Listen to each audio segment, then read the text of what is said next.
totaled $9,600 a year, 800 and some dollars a month. And here's what it was.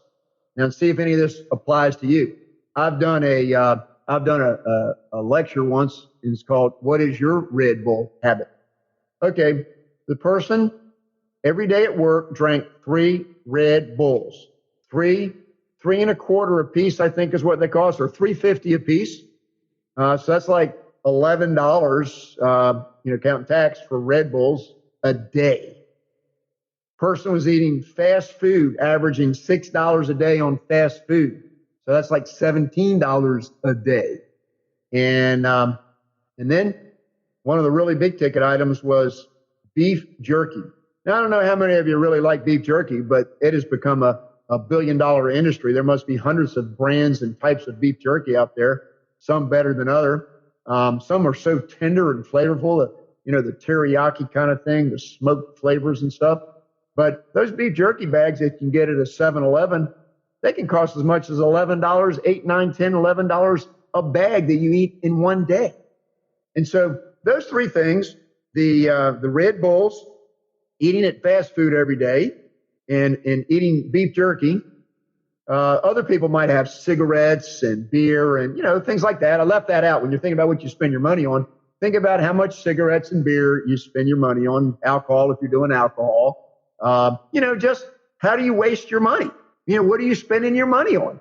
And I'm not telling you to go cold turkey, but maybe you're going to want to cut back a little bit, maybe. Okay. So anyway, the eviction family here, the 4th item, though, was they're getting ready to be evicted.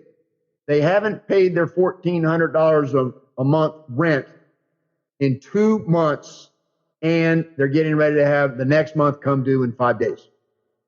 Well, Starbucks, 5 times, 4 or 5 times a week.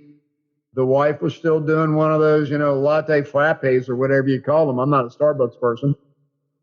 Add all that up, and I'm telling you, it came to $800 some a month. And so what could a person do about that once I pointed it out? Stop drinking Red Bulls, stop doing beef jerkies, have the wife pack a lunch, and quit going to Starbucks. Well, that family got themselves on a budget, started saving a couple $100 a month. They did get evicted, though. But the bottom line is that they never should have let it go that far. But they got themselves straightened out, and it turned out very, very good. And they got their finances rectified, straightened out. Now, again, you're spending an hour in the comfort of your own home, secluded from all outside stimuli, and you're doing this reconstruct your financial life for the last 30 days. Well, I can tell you right off the bat, these are the questions I asked. What are the categories that you spent your money on? So the person identified their categories. Second question, what was the total that you spent on everything? So now they know how much they spent on all things total. What was the category that you spent the most money in, and how much did you spend? Are you comfortable that your list is complete? What are you having difficulty trying to remember? And the last question, did you learn anything about your spending habits that surprised you? Well, here's the standard answers across the board. I didn't have a clue what I was really spending before I sat down and gave this exercise an hour of my time. I didn't really have a clue. And then the answer that everybody gives is, I'm wasting an awful lot of money. Well, that's why this is self-motivating. You do it yourself. You do it by yourself. You realize what you're really doing, and you can see where you're wasting your money and where you can cut back. Now, if you do this exercise and come up with those type of answers, then the next topic paper that I did is just on budgeting. You should be wanting to budget and look at how you spend your money better now. And what I want to tell you, when you first start to embark on a budget program that you've never been on before, a lot of people refuse to do it because they don't want to see the ugly news. They don't have enough money, so they just want to ignore it. They want to grab another credit card, let the credit card debt go up and stuff like that. It's a denial kind of a thing. And the key to my whole financial literacy program says that if you don't have enough money, you need to know how much money you need. But if you don't have enough, your resources are going to start to be diminished. Your budget's going to get harder and harder to meet. Your credit card debt's going to go up, and your credit worthiness is going to go down. So you have to understand the relationship of these things. So if you're just robbing Peter to pay Paul and getting through life and living in denial, it's time you wake yourself up and say, hey, let me really become more aware of what it is that I'm doing and make some changes. But these aren't changes that Steve's telling you to do or anybody else is telling you to do.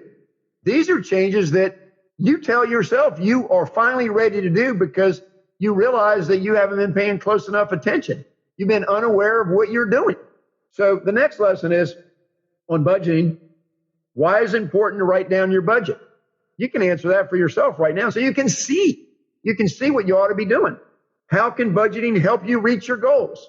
Well, if you budget correctly and you want to save, see, I'm trying to get you ready for Rob Brown next week. I want each one of you to have a better life and start to get into investing your money and get to where, you'll have money for a rainy day. You'll have money for your future, but you got to get out of debt. You got to get savings and you then can start investing. But I'm going to tell you, next week when I talk to Rob, I'm going to share with him, you can't get yourself out of debt and start saving sometimes before you start investing. But you have to get yourself on a budget so you realize where you can cut back on some frivolous, wasteful spending, unnecessary things that have no value. Stay focused, eliminate your distractions. And then, in other words, I'm starting an investment program and a savings program, and I still have debt, but I'm trying to allocate how to handle my debt. But if I wait until I get myself out of debt, I might not ever have started. And at least this way, I'll have some savings. Down the road, I'll have some savings that I'm forcing myself to have. This is the pay yourself first idea of handling your money. And then here's the big one, though, that I really want to have you learn right now. In my budgeting topic, explain how the substitution principle in money handling and priorities work together. The substitution principle that I coined that phrase here for this purpose means when you realize how much money you're wasting on things that you don't really need, that you can cut back on. Hey, Red Bull, okay, maybe he could have cut back to one every couple days as a real treat. That's what we've done on the beef jerky. I gave him a Christmas present of a nice bag of deluxe, gourmet beef jerky. It'd been a while since he had any. I was afraid if I gave it to him, he might go back on his jerky habit, but he didn't. No, but my point is, think of it like this.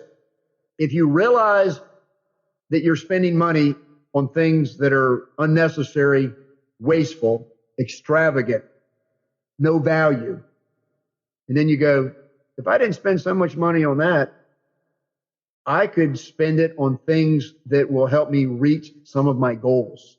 And one of those goals that I want each of us to have is I want us to have a savings program to where we can try to build up enough reserves that are liquid. Liquid means readily available. That in case you have some kind of an emergency, break a leg and can't work for 3 weeks, have a surgery, get in a car accident and you got to get your car repaired and you don't have credit and you don't have money, you can't get to work. I want you to try to figure out what 6 months of your expenses are. That's a really good rule of thumb, is have a savings equal to a minimum of 6 months of what your expenses are to get you through a whole month. And if your expenses are $4,000 a month, or $3,500, whatever, just multiply that by 6.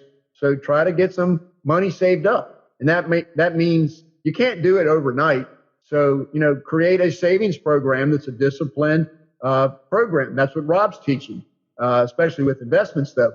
Like take money out of your budget and make sure you put it into a savings account before you spend it on a lot of Red Bulls and beef jerkies or movies or whatever else you like to waste your money on. There's a very good way to handle this, and that's a zero-based budget. You look at all the money you have in and that you make each month, and you say, okay, I can't spend more than that. That's living within your means. But we're going to cover some of those in a minute with some real experts, some people that are famous. Going on. I got one from George Washington to tell you how famous and far back I'm going to take you. But the substitution principle is substitute wasted spending on goals that you have that take money. And what is the difference in doing a monthly budget using your totals for the month and doing a weekly budget using cumulative balances? I'll just give you a clue there. We won't cover it on this lesson so much, but in my program, I give a lesson where a person gets $450 a week on a 4-week month coming in, but they don't have enough money on the first of the month to pay their first of the month bills, because on day one, they only have $450 and their rent's maybe $800 or $1,000. So if they commit to a rent and they don't have some savings to get started, then they're going to pay their rent late. And then the second week, they got another $450 coming in. So now they got a total $900, but they might not be able to pay for their grocery bill, pay the first of the month utility bill and the rent bill until maybe the third week when they have $1,350, $450 times 3. What I'm trying to say is you need to see it on paper, and you can't commit to moving into an apartment that requires this unless you've got, some money saved for the down payment. You've just got to get a handle in writing of what you're doing with your money. And then I do a thing called why is doing a cash flow weekly budget better than doing a monthly budget? And the reason is money in, money out is what we really have to pay attention to. Now I'm gonna read you a little paper here that is the secret to personal finance, and I've delivered this hundreds of times, and let me just give it to you here. The secret to personal finance is knowing how much money that is in your pocket is really yours, and knowing how much is already obligated to someone else. This guy gets out of prison, and he never liked to use banks before. He was always bouncing checks, and he couldn't keep his account reconciled. And there was always these service charges, and he never really knew how much money he had. He was a cash in the pocket kind of guy. Now he's got a construction job because he didn't get a much better job. He couldn't get a different kind of job. He'd been in prison, and he thought the people didn't want to hire him. Okay, he doesn't have a bank account of his own. So on Friday afternoon, he goes to his employer's bank. He's got mud on his construction boots, and he tries to cash his check for $175. Well, that bank charges him, because it's not his bank, a $7 service charge to cash the check. I think that's a sin that the bank's got to charge somebody to take money out of an account where the employer has their money. They never used to charge like that, but they're doing that all the time now. Well, it's a rough economy. Anyway, so he cashes his check, and he's got his $175 in his pocket. It's burning a hole in his pocket. He gets out of the bank. He goes to 7-Eleven next to the bank. It's Friday afternoon. He buys a 6-pack of beer. He buys some smokes. He buys a baseball cap that he needs a new one. And by Sunday night, he spent probably $35 or $40, and he's got $120 left of his $175. Well, Monday morning when he gets up, he's only got $120. But what I didn't tell you was that he has a $145 cutoff notice with his power company. VEPCO is the name of it here in Norfolk. He's not paid his electric bill for 2 months. They're going to cut it off unless he pays the $145. He was going to go on his lunch hour to pay the bill. Well, he doesn't have enough money. He's only got $120. He needs $145.